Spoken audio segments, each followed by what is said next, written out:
If you can dodge a wrench, you can dodge a ball. What?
Still work in progress, but this is my build that I have so far. This is how I have a lot of dodge chance. We have dodge from dexterity, so 9.4%. I have dodge from against enemies close, 12.2%. Dodge from boots on the boots, 6.8%. Agile, another 12% dodge. And assimilation, another 8%. And then if we're using the elixir that gives us dodge, it's another 10%.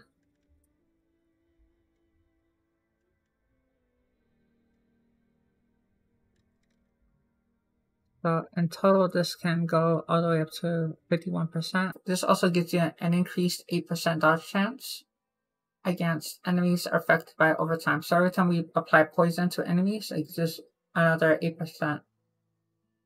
And this is different because it doesn't give you the diminishing returns. It's just always going to be a flat 8%. Our skill tree, we use Agile. This gives us another 12% whenever we use a cooldown. And since Poison Trap, Smoke Grenade, Poison Imbuement, Shadow Step are all cooldowns, we have a very high uptime on this.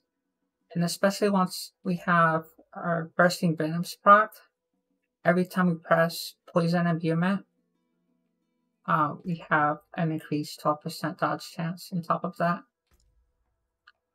You can also use an elixir of dodge chance, do 10%, but I'm still experimenting whether that's worth more than flat 900 armor or even the 500 one.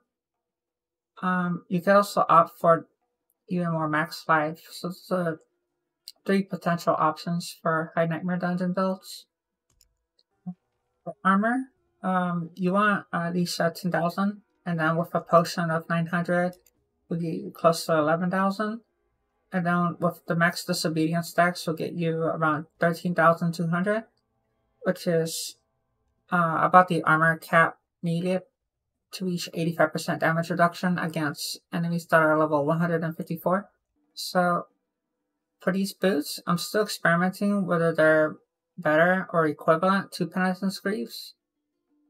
We do lose out on a little bit of CC and stagger from not having the chill effect.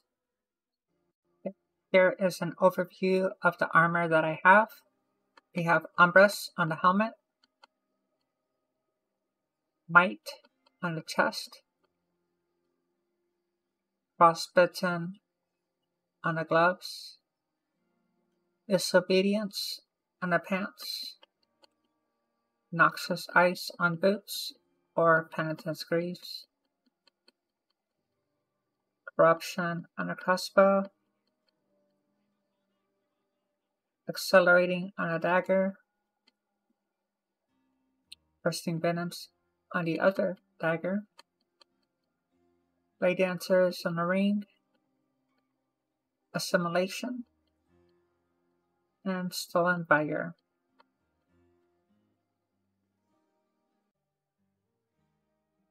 So our stats for the weapons, we want to have all stats: Dexterity, Vulnerable, Core Skill Damage, or Damage to Close, or Damage over time.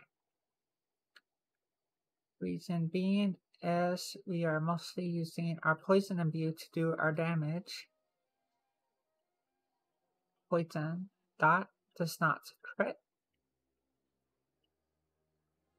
so that's why we are using daggers, since the implicit gives us more damage to close enemies.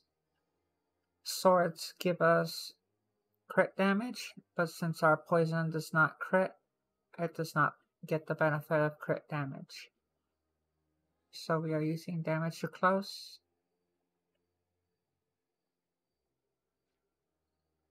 It is important for us to have all stats on the weapons so that we can activate the rare nodes on a Paragon board, boards 5 and 6 and beyond. They require a lot of stats to activate the bonuses.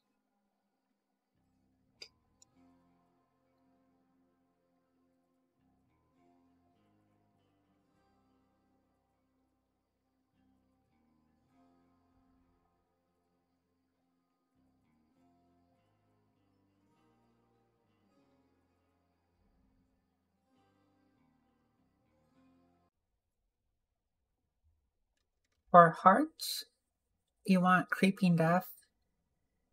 This amplifies your damage over time for each different crowd control effect on the target. And since as rogues we have several different ways to apply CC, this multiplies. So we have slow, we have daze, knockdown, chill, freeze, stun. Using puncture for the slow and the vulnerable. Twisting blades with the advanced for faster cooldowns. I'm using faster cooldowns because it helps speed up the smoke grenade and the poison trap a lot quicker. And same with the shadow step. Since we're already using smoke grenade, we don't really need dazed on our twisting. Using sturdy, siphoning strikes. Shadow step, I prefer the stun for faster staggers, but if you're dealing with a lot of crowd control, you could also opt for this one, so you can break out easier. So this is kind of like the newer change. Whenever I fight the Butcher, this comes in handy because he always like staggers you or stuns you. So this is usually pretty active most of the time. Same with these Topaz gems. So whenever you're stunned or chilled or slowed, you have more defense. The poison still hurts, but I'm not quite sure how effective this is, because it's not a whole lot of points to spend or to spare.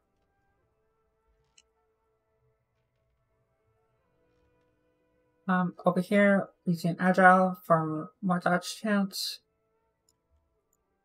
Using Dark Shroud, Enhanced Dark Shroud, because this procs with the Umbras, and you get that bonus for the, so that way the Dark Shroud will not be consumed. Smoke Grenade for the daze. It also gives you a damage amplifier whenever you're dealing with Smoke Grenade enemies. Or whenever you Smoke Grenade an enemy, they get increased damage from you.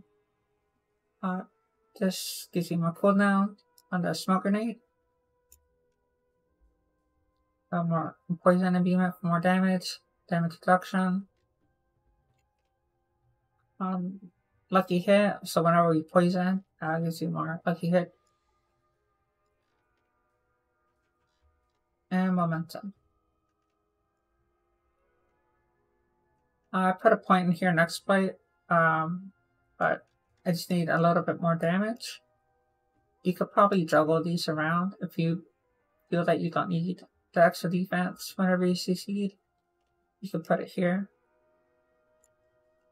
But I think this helps quite a bit with surviving the Butcher.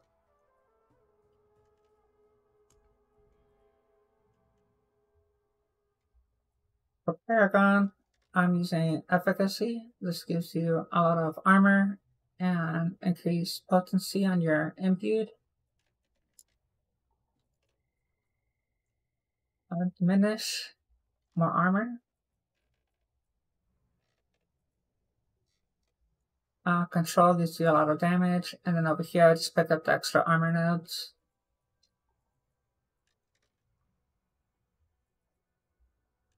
Here I have DBS, more armor.